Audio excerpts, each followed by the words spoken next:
Обширная повестка дня. Вопросы коснулись различных сфер жизнедеятельности города. В частности, на 8 декабря в 17:00 были назначены публичные слушания по проектам решений о комплексной программе социально-экономического развития Сибая на 2016-2020 годы и о бюджете городского округа на будущий год.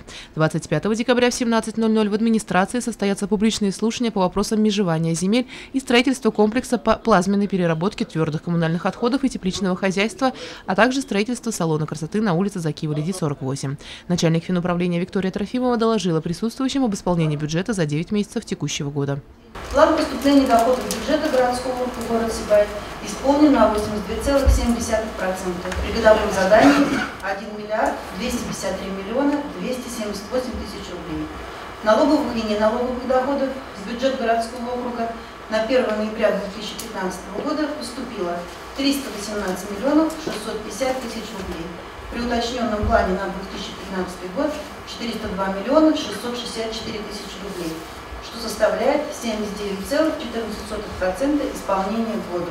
По состоянию на 1 ноября 2015 года бюджет города Сибай исполнен по расходам в сумме 992 миллиона 8 тысяч рублей или 76,8% от годового плана.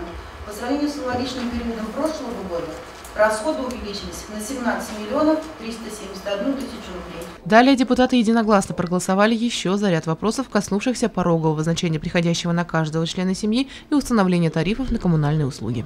В соответствии с постановлением правительства Российской Федерации за номером 354, ресурсоснабжающая организация обязана проводить корректировку после очередного отопительного сезона один раз в год.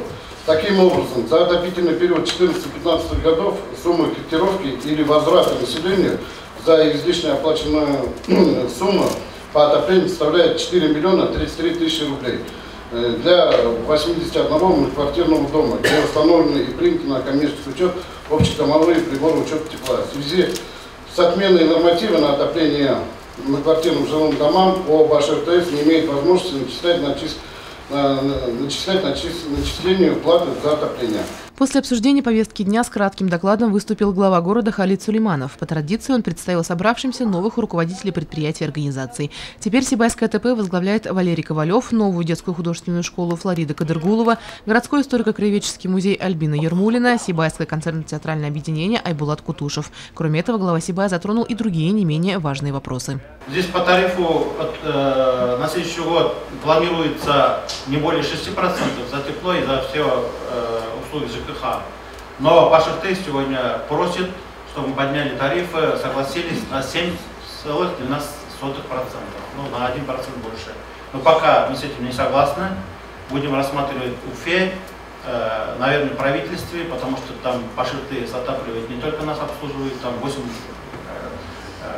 самых крупных городов, в том числе и мы, поэтому решение пока не принято. Но население, некоторые люди просят сегодня оплату произвести не на 12 месяцев растягивать, а на 7 месяцев. Но мы против. После завершения сессии депутатов в актовом зале состоялась конференция местного отделения Всероссийской партии «Единая Россия». На повестке дня отчет о работе местного политического совета за текущий год, обновление его состава и избрание делегатов на конференцию Башкортостанского регионального отделения партии единороссов. Елена Афанасьева, Дамир Хайбуль, Любовь Карпова, телекомпания СТВ.